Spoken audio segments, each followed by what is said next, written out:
The true test of a pastor is not charisma, but character, calling, and Christ-centeredness. The message of a true pastor is always centered on Christ's blood, death, burial, and resurrection. The saving, blood-stained gospel. Mao na siya ang pinakasentro. Ang tinudanay nga alagad sa Dios, ang pinakasentro sa iyang mensahe mo ni the blood of Christ, His death, burial, and resurrection. Because this gospel mo ni ang pinaka only way nga ang tao makabaton sa kaluwasan sa iyang kalat. It is a one-man rule.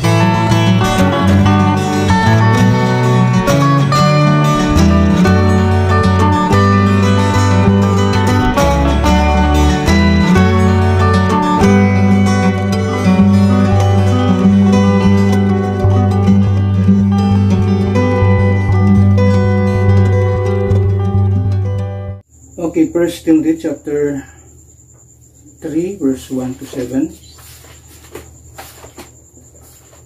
Kung masahon din sa mga mata, it says, "This is a true saying, if a man desire the office of a bishop, he desireth a good work.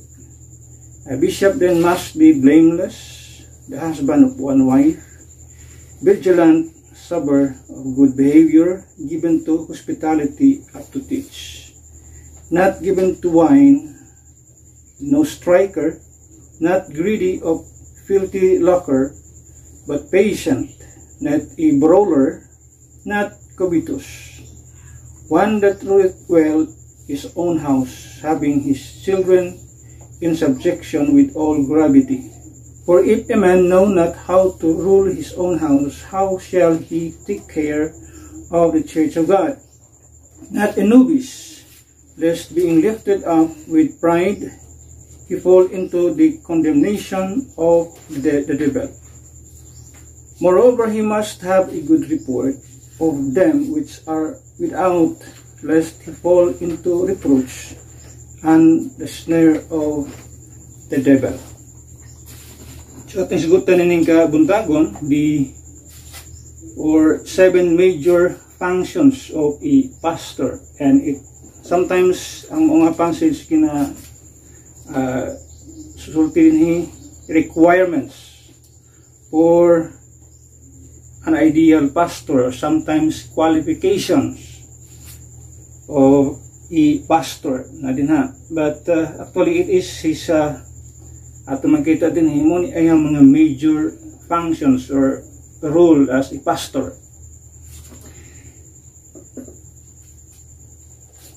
The office of the pastor, also called bishop in this context, no?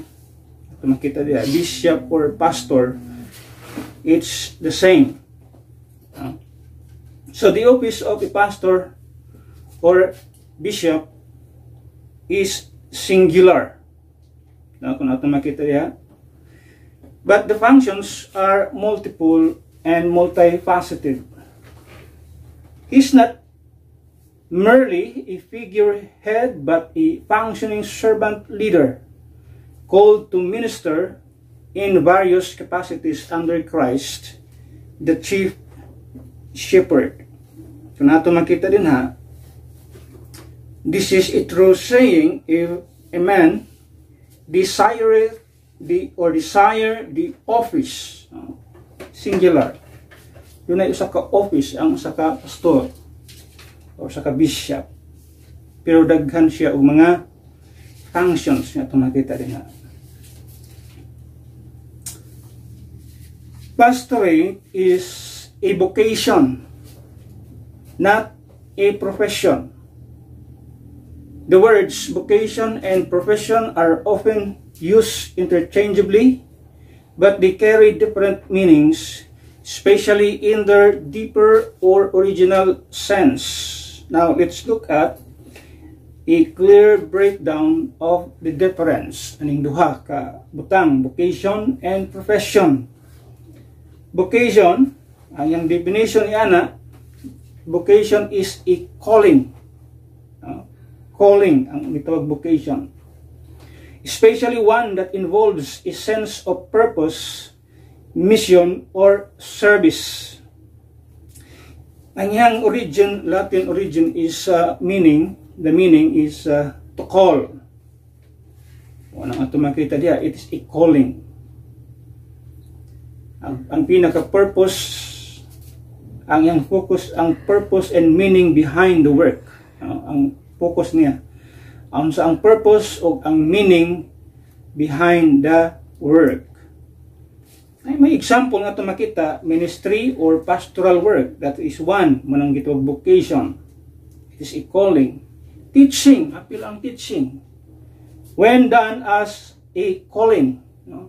Kung gihimo na siya tungod sa tawag, or nursing or caregiving, again, at makita din ha, they are vocation.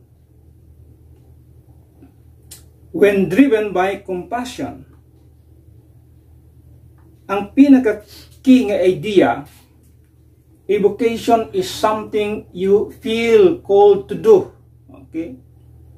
Something you feel called to do, often for a greater good or moral and spiritual fulfillment. So, dito makita ang gitog vocation. Ang profession, by definition, ato makita, it is a career or occupation that requires specialized education, training, or qualifications. Yang Old Latin, meaning a public declaration or especially of skills. So, ang pinaka-focus niya, skills, qualifications, and formal training. Diyan nagbilang, diyan makita ang mga example ni lawyer, engineer, doctor, architect. Ang pinaka-key nga idea, a profession is something you are trained to do and are usually paid to do. So, ganina ang gitawag og vocation, something that you feel nabati nimo gitawag ka for that service. Kini kanina regardless na kay madawat o wala, ang pinakapunto dia wala kay madawat, no? It is just service, just for moral and spiritual fulfillment. Kini dili ang profession, you are trained, something you are trained to do and are usually paid to do. Ibayaran ka. That's profession. Often involving certifications or licenses.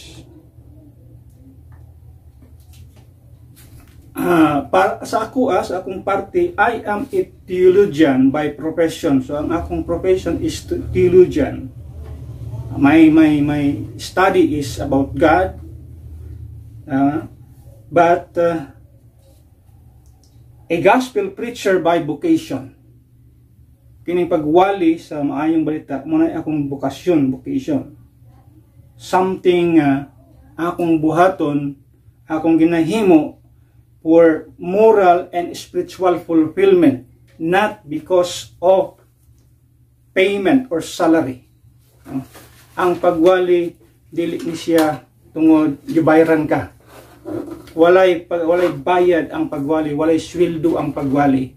It is something you done for spiritual fulfillment.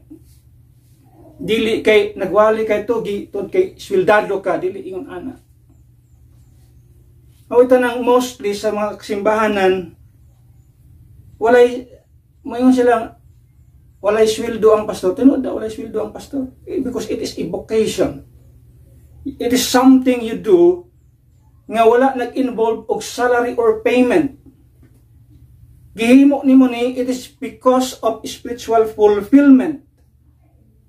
You are called to do that. You are called to do this specific task or to do this functions ato makita karon Pero ito makita diha, profession is more on salary oriented.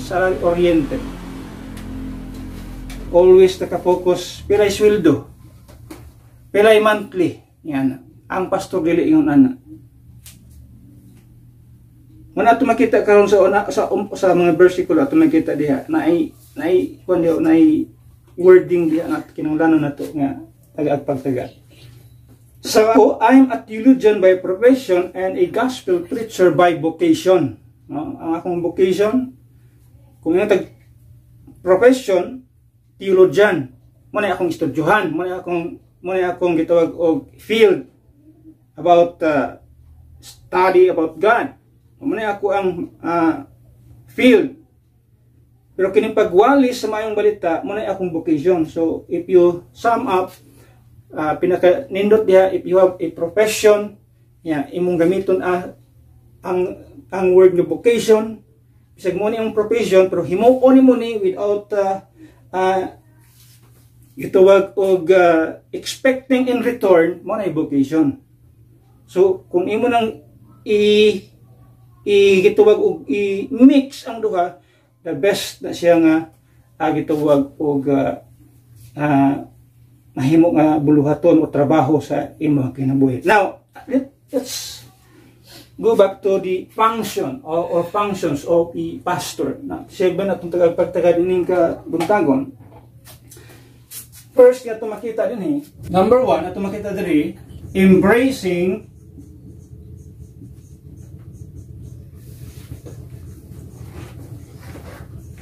the spouse. Una gina nga function sa kapastor to embrace or embracing the spouse or partner. Ito makita rin in verse number 2, a bishop then must be blameless, the husband of one wife. That is why I don't believe on that word pastora. Wala pastora sa Biblia. Pastora nga gitawag nila is referring to a woman preacher. Ang Biblia wa nagsulti ni ana. Klaro kay ang Bible. A bishop then must be blameless, the husband of one wife. It doesn't say the wife of one husband. It's always a husband of one wife. Muna ang pastor, walay pastora sa Biblia. Inimbento na sa mga tao outside of biblical truth. Na ay mga babae din sa Biblia, gigamit sila, but they were never called pastora. No, wala sila designation nga ayon ni ana. Ang gisulti lang sa Biblia, pastor or bishop. Mo naging sa Biblia, the husband of one wife. At makita din the pastor's first ministry is in his home. O na pinakaunang ministry sa pastor. I don't even think ako usa ka pastor tungod kay na as what I've said mo ni ang mga requirements sa Ginoo ato makita din but I'm sure I'm a gospel preacher mo ni ako ang pinaka sure diha. But being a pastor, napay question that is because doon ay requirement ato makita din nga sometimes kayo ko kapasar aning requirement ato makita karon dire sa verse number 4. Ato makita din one wife man ang pastor, one wife man speaks not only ato makita only of mortal or marital status but of faithfulness, purity and integrity. Ito lang na daghang mga pastor gipangkasuhan karon kay daghan kayo mga unsay tawag sa libutanon nga termino, chika bibs o manay gitawag nila. In other words, his love, loyalty and leadership in marriage set an example for the congregation. So that's why he must be a one wife man. Muna ingon sa Biblia, a husband of one wife. Plano na sa Biblia not a husband of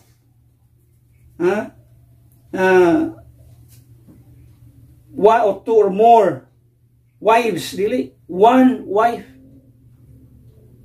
Muna isulti sa Biblia. Muna importante kayo ang usa ka integridad sa pastor. Sa ako ni kasulti patin daot ni nga titulo. Daghang mga tao nga nagdaot ining tituluhan ni. But whether we like it or not, kining nga titulo sa Biblia, kining nga titulo naa ni sa Biblia, it is a biblical title. Kung moingon man ganita karon og naay pinaka-biblical nga titulo nga atong makita, mabasa gyud sa Biblia word for word, mao ning pastor ang gitawag. Doctor, reverend is not referring to any leader of the church. Walay ang uban tawag sa mga uban nga mga tao reverend. Doktor so-and-so, mga doctorate ang gustong ibutang sa ilang gusto nila ibutang silang lapida, doktor so-and-so, Dr. Juan de la Cruz, makita din.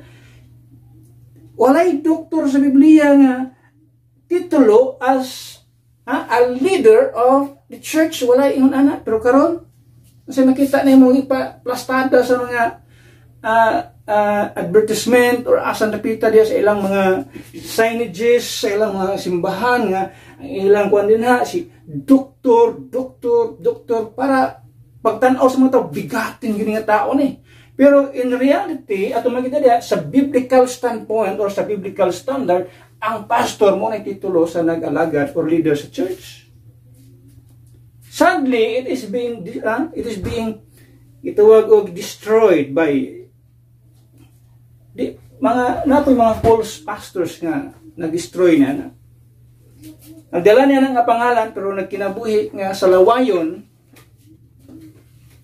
sa mga tao nagpalibot nila. Ug dili hinginom himamay.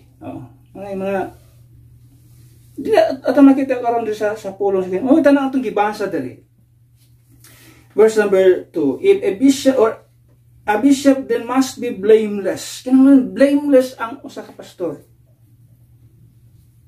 A husband of one wife. Kung saan lang ka maging blameless. Kung isa na imong asawa, usan pagka blameless sa usa ka pastor.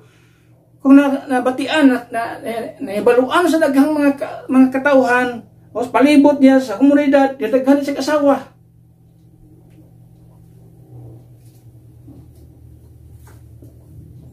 He shall be vigilant, sober, of good behavior, given to hospitality, up to teach. So makita din ha. So na mga basis ito makita din ha nga ang usa ka pastor, ang pinaka-point diri is he must or kinahanglan niyang ma-embrace ang iyang spouse. Embracing the spouse. Yan, in verse 4 and 5, atong makita na, extended siya. If he cannot live in the home, how shall he live in that church of God? Verse 4 and 5, masisulti diha. Verse 4, one that ruleth well in or his own house, having his children in subjection with all gravity. That's why I said, as what I've said, di ko kapasar ani nga requirement. Having his children. I have just one son. Isa ra akong anak. Pero isulti sa Biblia, having his children. May requirements, may qualification ato makita sa Biblia. To be a pastor is hard to fulfill that requirement. But being a gospel preacher, all you have to know, pinaperpekto nimo diyang naibaluan is the gospel. Kana pinaka-perfecto nimo hibaluan. Kung kahibalo ka, nasayod ka niya na, mo ni ang gospel. Nituo ka niya na nga gospel, mo ni imong i-preach. Because you are a gospel preacher. Verse number 5, for if a man know not how to rule his own house, how shall he take care of the church of God?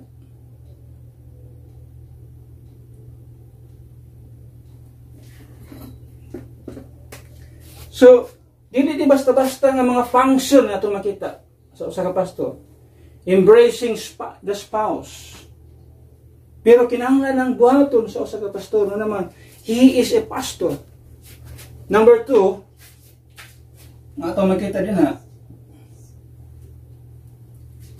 equipping the sons.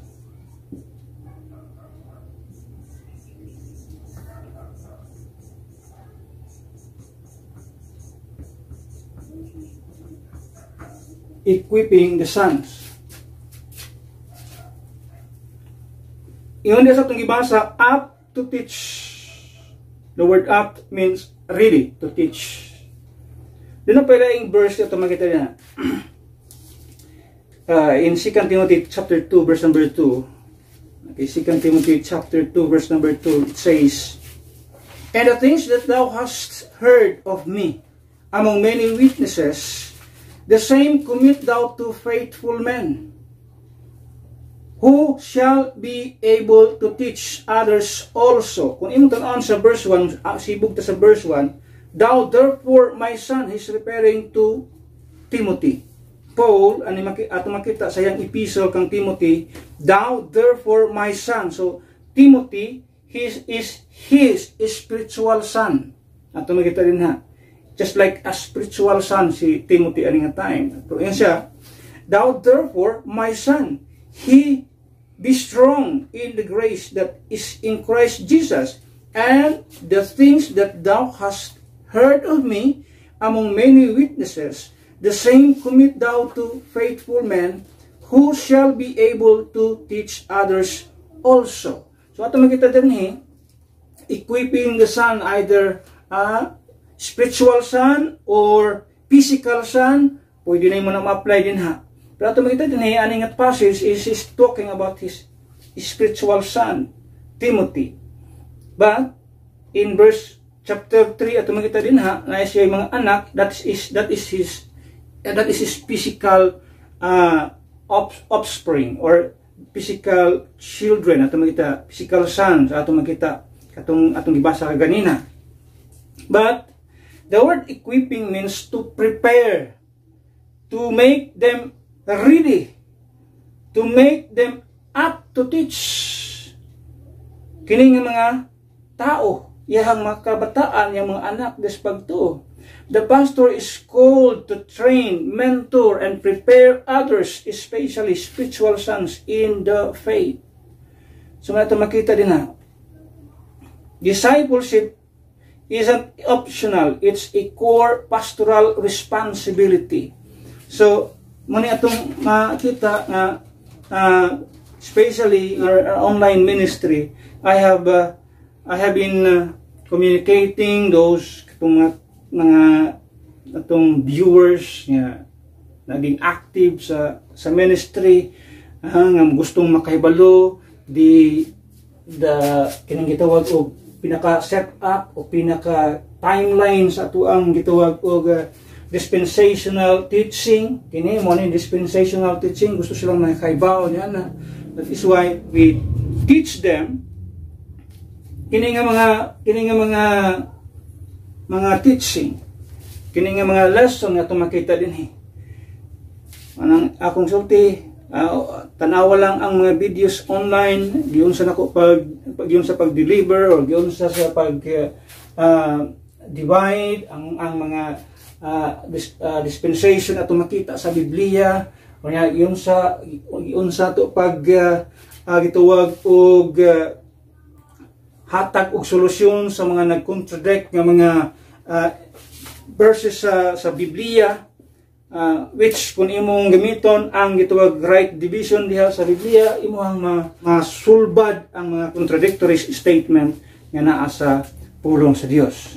So manay gituwag og trabaho sa pastor, pag-equip sa mga followers or mga especially mga spiritual sons katong mga tao nga because of that ministry naa sila din And we continue to teach them by posting our podcast online. Og sila na magtuon yan sa ilahang gitawag og kini importante diri ang kakugilang. Ang kakugilang sa pag-usisa, pag-search, o sa especially sa pag-ampo may tungod sa kaalam si Ginoo nga ang Dios maggiya sa matag-usa ngadto sa tibuok o sa tanang kamatuoran nga gisulti sa pulong sa Ginoo. So that is our number 2 nga makita function sa usa ka pastor, to equip the sons, sabot ang iyang mga spiritual sons katong mga luwas or na enlighten sa mao nga gituwag og teaching, mapadayon ang ilahang gituwag og pagtuon, especially sa mga ang pinaka-importante, especially sa mga sound doctrine nga nasa pulong sa Dios. Paul trained Timothy, Titus, and others for the continuation of ministry work. Mo ni ang purpose ni Apostle Paul. Nganong naa siya mga disciples, nganong naa silang Timothy, nganong naa silang Titus, nganong naa silang Philemon. Ayang gitrain kini mga tawhana for the continuation of his ministry, of his work. Mo ni katuyuan din aron na ay mag-propagate niini nga gituwag og teaching, especially our teaching, our dispensational teaching, nga mag-propagate sa daghan pa nga mga henerasyon. Mo na katuyuan din ang nindot lang karon kay kini nga mga teaching pwede natong mabutang sa mga social media, and in that social media pwede na nilang ma-avail, accessible ang maong mga teaching. Sa una dili ingon ani ka sayon. Sa una, gusto ka makahibalog mga teaching, kinahanglan pa ka nga mapilog mga conferences, mapilog mga seminars, mapalit og mga books, mapalit or mo sa panguban niya, mapalit og mga news papers kanang gitawag gila og mga tribune. Gusto ka nga makahibalo sa dagan sa mga doctrinal stand, gusto ka nga makabalo na muna imong pagabuhaton. But now, ang mga especially ang mga gituwag sound doctrine pwede na nimo nga ma-access, available siya online. Ang himuon lang sa tao pagkugi sa pag-search, but dunay gituwag og paghatag og reminder to have an extra gituwag careful sa mga masugatan sa gituwag og online or sa mga website nga imong masugatan sa internet. Nga naman, daghan po diyang nag-post, daghan po mga podcast, daghang mga videos online nga dili in accordance sa gitawag og dispensational teaching. And number 3 ato makita din nga function sa kapastor is exposing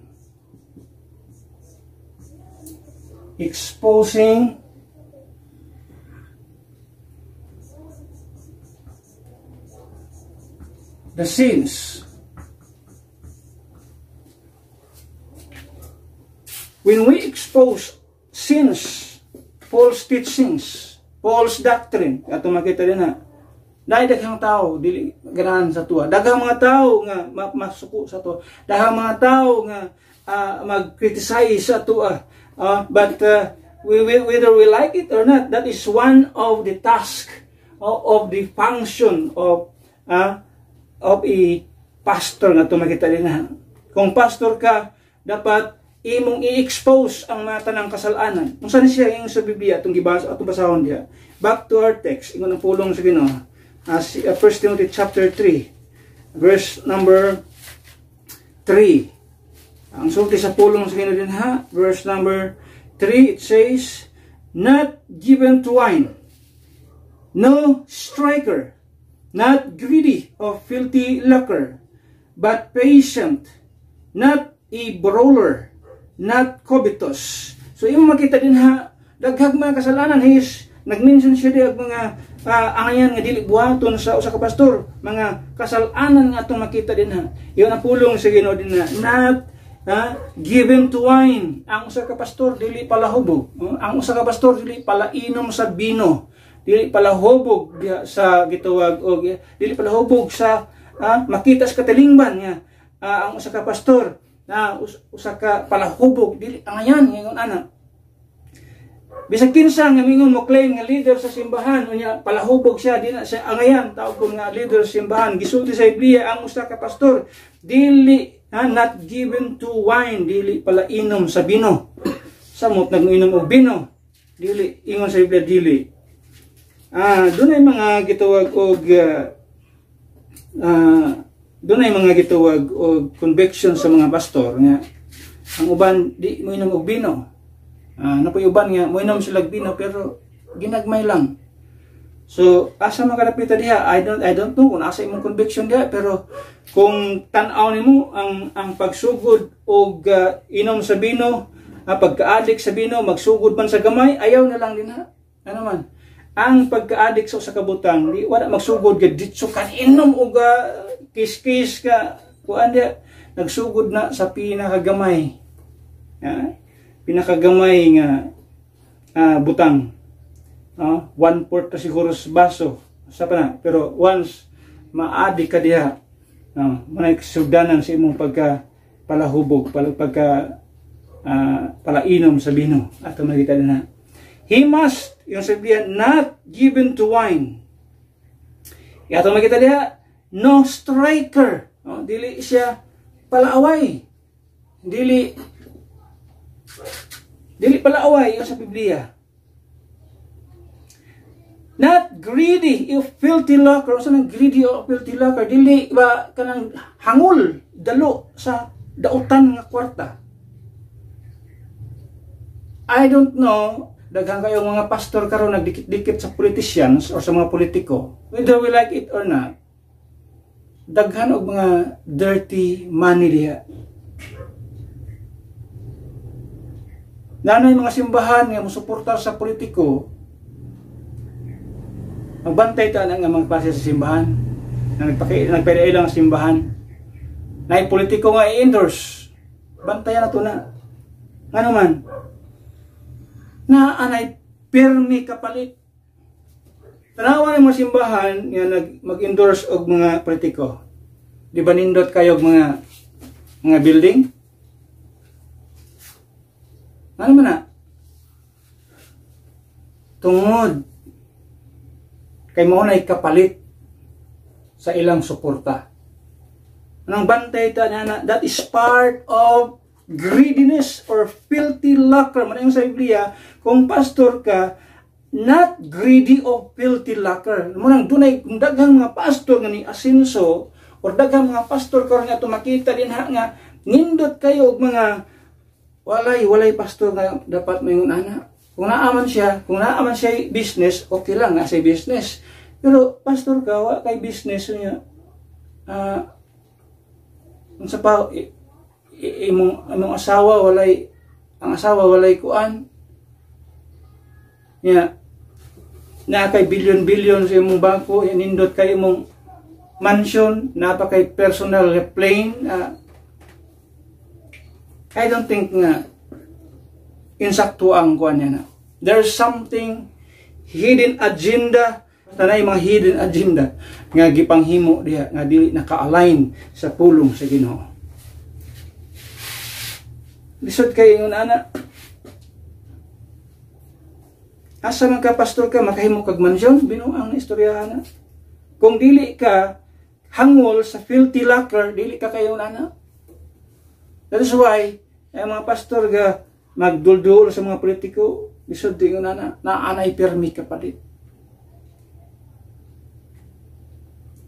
Either man ang pinakapunto din a pastor must not tolerate sin nor be entangled in sin. Ang pastor nga magsuportag politiko, dili kabadlong sa politiko bisag dautan ang politiko nga iyang gisuportahan. Why? He loves wages. Muna'y kinaiya ni Balaam. He loves wages. Gusto siya og mga itong filthy lucre. Muna nga bisag dautan na ng iyang gisuportahan, dili kabadlong. Ayaw ana, madam, ayaw ana, sir, kay di na maayo. he will tolerate sin.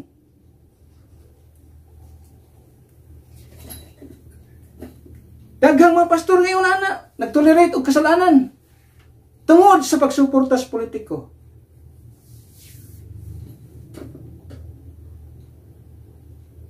Muning klase sa mga pastor nga dili angayan tawagong pastor.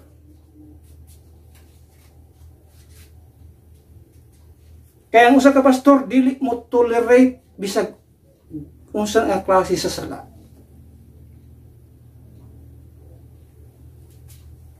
Samot may itanggol siya sa mong kasalanan.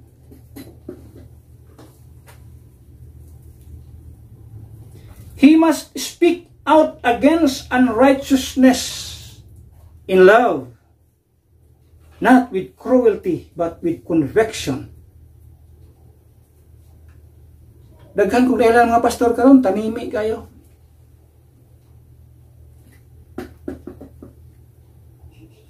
Sa mga kabuang ipanghimo sa ilang suportaran ng mga politiko, dili makasulti og against sa dautan nga gihimo sa ilang politiko.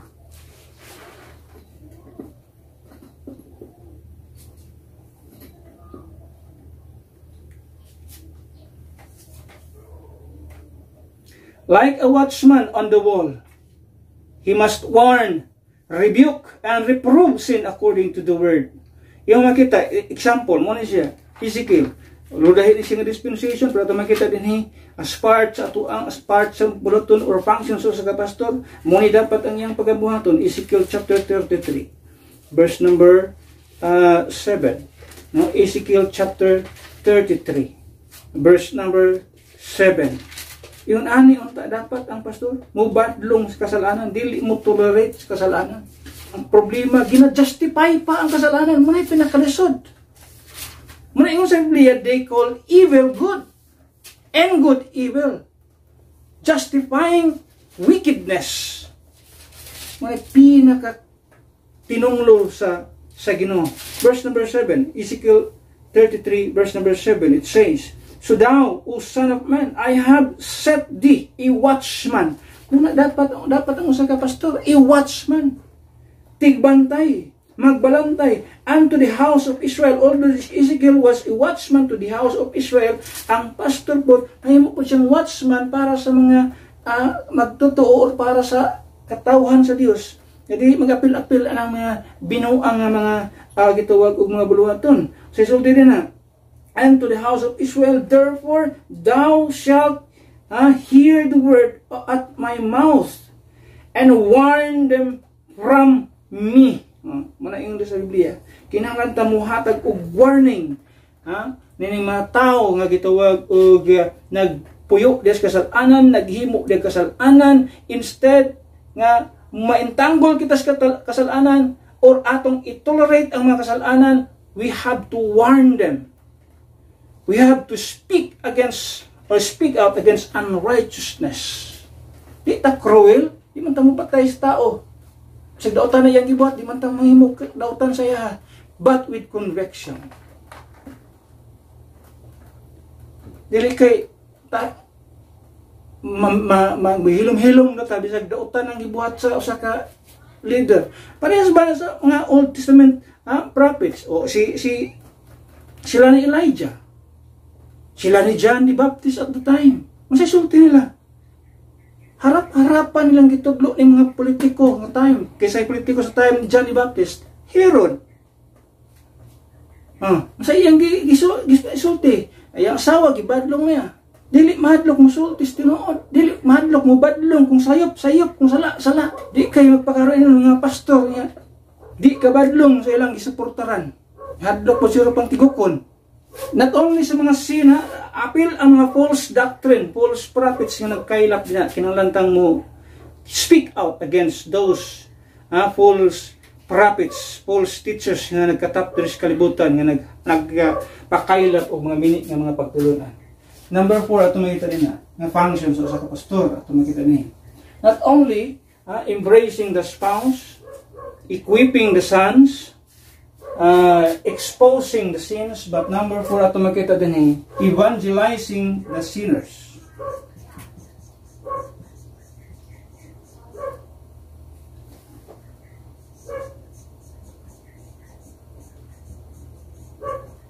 sinners.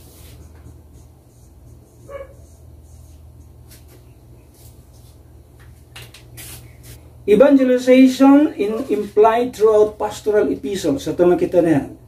If we look at the cross-reference, 2 Timothy 4:5, makita niyo dito. 2 Timothy chapter 4 verse number 5. Okay, 2 Timothy chapter 4 verse number 5, it says, "But watch thou in all things, endure afflictions, do the work of an evangelist." Mga sulti sa Biblia. That is evangelizing the sinners.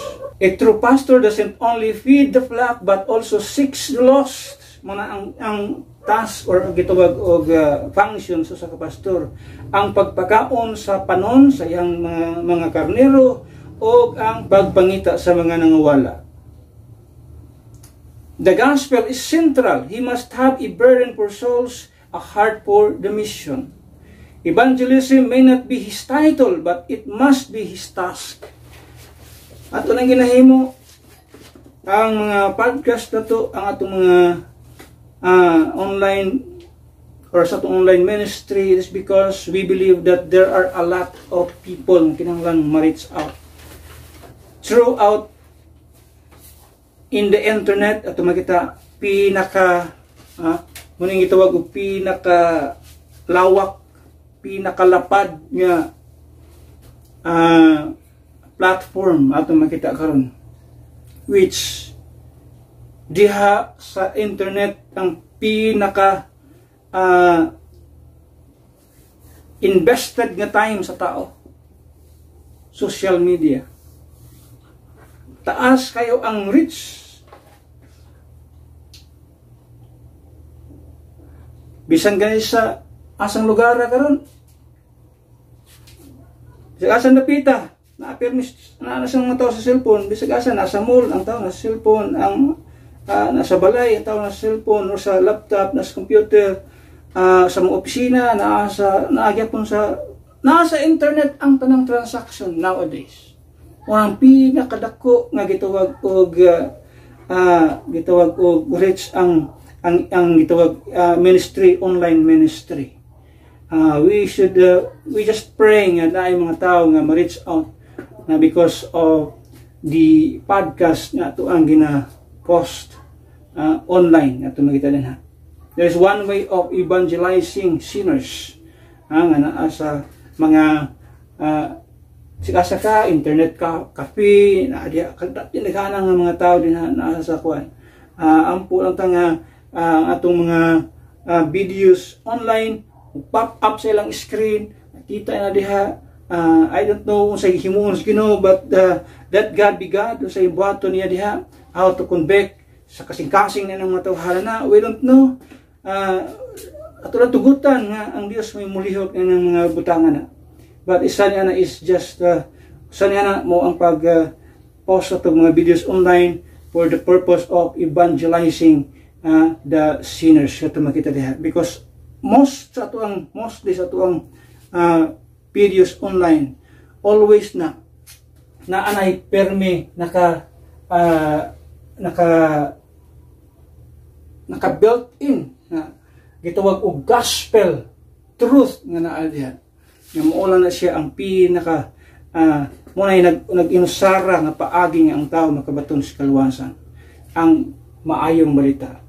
Muna nga di ta mo undang diha sa pag as long as kaya pa, as long as nakita pa ang pag ang mga litra, ang pag-edit sa mga videos, padayon ta nga maghimo na for the sake of sa mga tao nga ma-reach na to, makabot na to sa pamagi sa online ministry.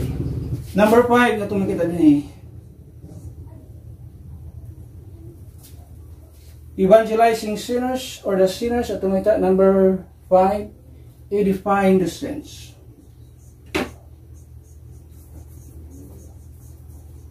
Edifying the sense.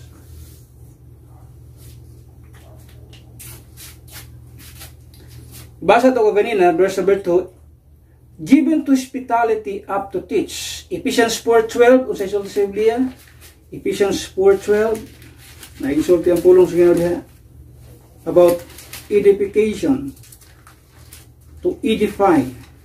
Ephesians chapter 4, verse number 12. It says, for the perfecting of the saints, for the work of the ministry, for the edifying of the body of Christ. So, sa mga trabaho sa pastor, to edify. Edifying the saints. The word edify means to build up believers in faith, knowledge, and Christ-likeness. So, muna pinakatuyuan. Mabuild ang mga magtutuo, mabuild ang mga Bible-believing Christians sa ilang pagtuo, sa ilang kahibalo, o sa ilang pagka-Christ-likeness. Ang ilang ito, Christ-likeness, to be conformed to the image of His Son. Not totally, not completely, because we are still in the body. Munang di ta pwede nga ma-conform. Ano man? We have, although natay gitawag a living spirit, buhi nga espiritu, doon na kitay saved soul, napagyapunta sa corrupted nga body. Mahitabo lang ni siya, conform to the image of His Son, sa dihang ang kunato ang gitawag glorified body. Pero we are naata sa proseso nga naingon ni ana. Now how? Yun sa pulong sa Ginoo, by teaching. Pinagi sa pagtudlo, ang pagtudlo, line upon line, precept upon precept. Ang sisulti, muna isulti sa Biblia, in the book of Isaiah 28. Ito na ito sa Isaiah, verse number 28. Chapter 28. Isaiah, chapter 28. Muna ang way sa pagtudlo sa pulong sa Ginoo. Isaiah 28. Dili makita nimo ang dispensationalism, kung buti mong muna ang rightly dividing sa New Testament, mo ni siyang rightly dividing sa Old Testament. Isaiah 28 and then verse number atong basahan unang sugod o sugdo nato sa verse number 9 to verse number 10. Sa sulti pulong sa Ginoo, ingon diri, whom shall He teach knowledge, and whom shall He make understand doctrine? From that are weaned, or them that are weaned from the milk, and drawn from the breast. Pasabot, ang pagtudlo dahil sa kahibalo, ang pagtudlo sa mga doktrina, dili sa mga bata spiritually.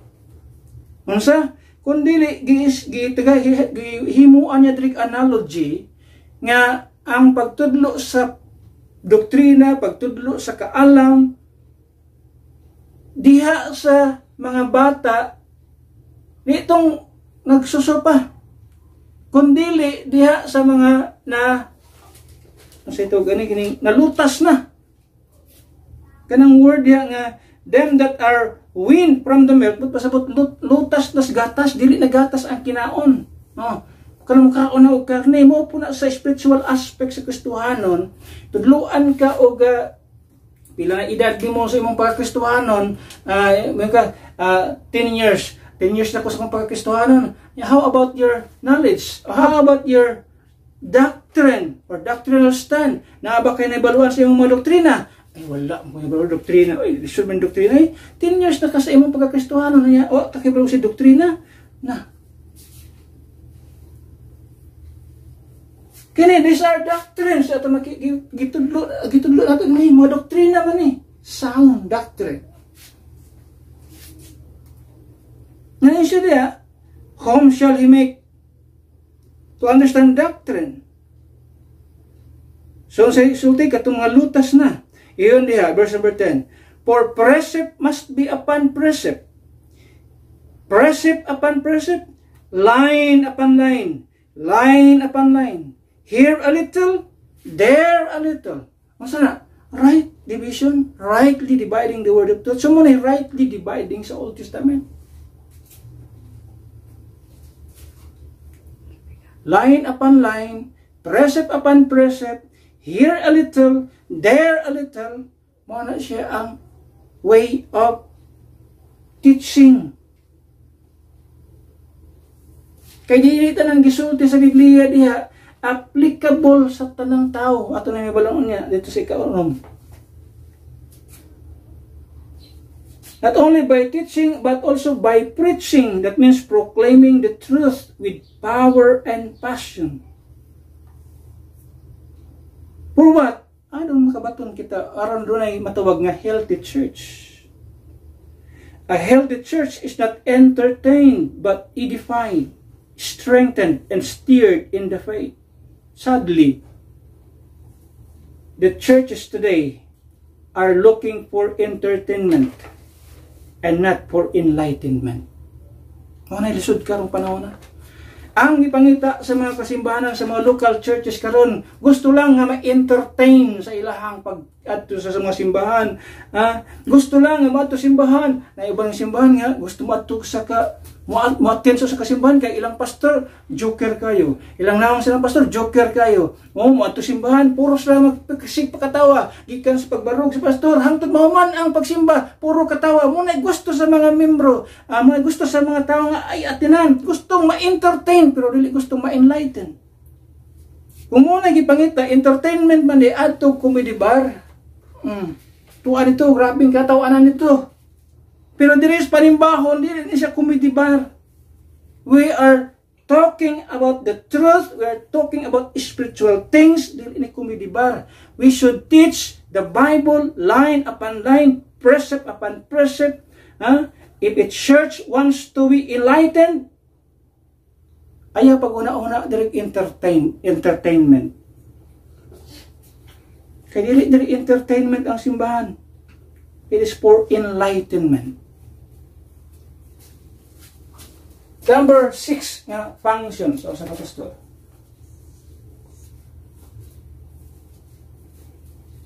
Expounding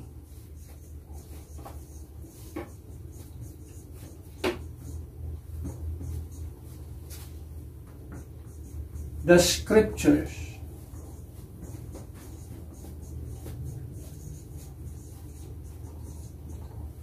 That's number 6. Expounding the scriptures. This is what we call rightly dividing the word of truth. 2 Timothy chapter 2 verse 15. Study to show thyself approved unto God, a workman that needeth not to be ashamed, rightly dividing the word of truth.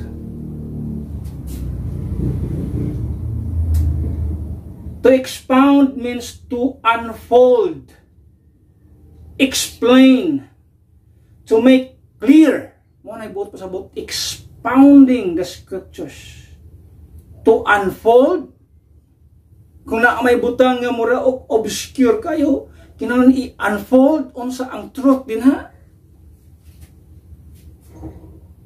To explain and make clear. But pasabot, klaro dapat. The pastor must open the scriptures like Ezra did. Ang usa ka pastor muable sa Biblia. Ipasabot niya, making it understandable and applicable. Sa gimo diri sa Old Testament, sa gimo ni Nehemiah. Nehemiah chapter 8. Nehemiah chapter 8 verse number 8, mo na yung sulti sa Biblia. Verse 8, so they read in the book, in the law of God, distinctly, and gave the sense and caused them to understand the reading.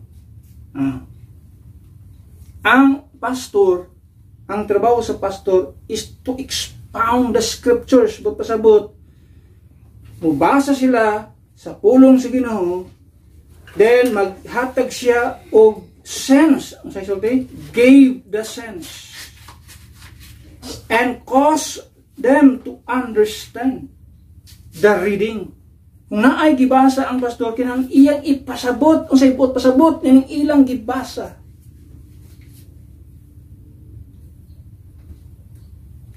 Muna importante kaya din as a man of God, a workman, that needeth not to be ashamed, rightly dividing the word of truth. Muna natay right division. This is one way of expounding scriptures. Nganong lahi diri, nganong si Paul, nganong si James, lahi sila og sinultihan. Nganong may mga bersikulo sa Book of Hebrews, lahi ang iyang istorya kaysa sa gihipang sulat ni Paul. Nganong ang preaching ni Peter, lahi ang iyang preaching kumpara sa preaching ni Paul. Nganong ikon ana man expounding the scripture, nganong dunay kalainan. It's not about cleverness but clarity. Remember, truth plainly spoken is truth powerfully received. Ang kamatuoran nga gisulti siya in a plain, simple and plain nga pagka-sulti. Usa ka kamatuoran nga powerfully received. Madawat po na sa tao in a powerful manner. Right division avoids confusion, contradiction, error, and misuse of scriptures. Muna ang purpose anong naay right division para ma-avoid ang misuse scriptures. Pero tindaghanang nagamit-gamit sa word of God karon pero misuse.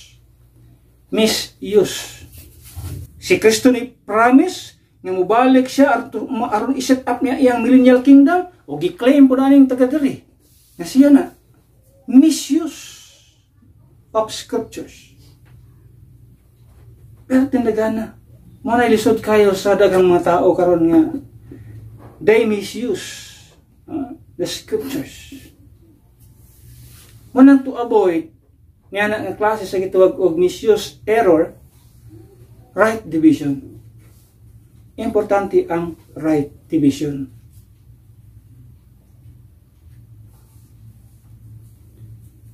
Ayaw bang masimbahan? Si sulti, hatag mo sa iyong tithes. Misuse of scriptures. What we have now, o sa atong practice ato ang panahon karon in the dispensation of grace is grace giving.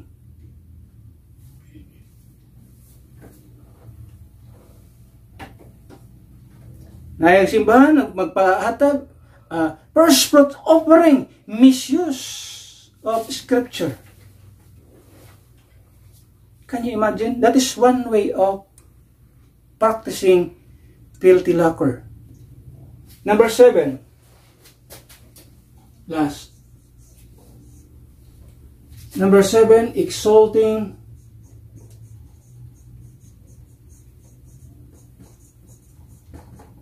the Savior. If you embrace your spouse, equipping your sons, exposing sins, evangelizing sinners, edifying the saints, expounding the scriptures, kanang tanan, it will exalt. That will result of the Savior's exaltation. Back to our text, verse number 7. Sa sulti sa Biblia diyan. 1 Timothy chapter 3, verse number 7. It says, moreover, he must have a good report of them which are without. He must have a good report. Yan ang kinahanglan good report. Colossians 1:18, that in all things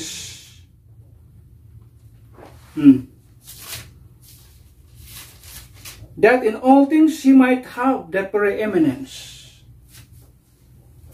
We must have a good report aron sa tanang butang, no? Si Kristo ang iya ang gitong preeminence. In other words, above all else, the pastor's role is to magnify Jesus Christ. So muna pinakasentro sa iyang function, sa iyang kinabuhi, ang maong mga baluaton, nganong iyang gipanghimo ni, nganong kinahanglan siya og good report, aron sa iyang kinabuhi si Kristo ang ma-magnify.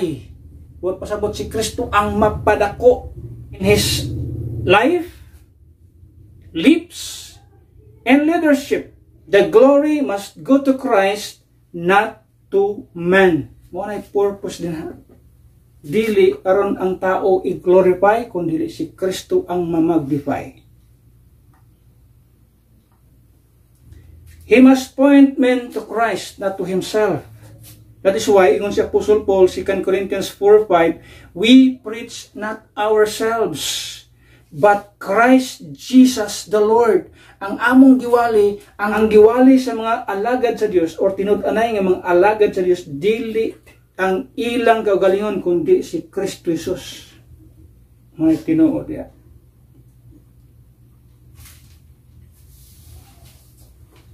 Though the office of a pastor is singular, the work is manifold. Every function, from family life to doctrinal teaching, from soul winning to scripture expounding, is essential.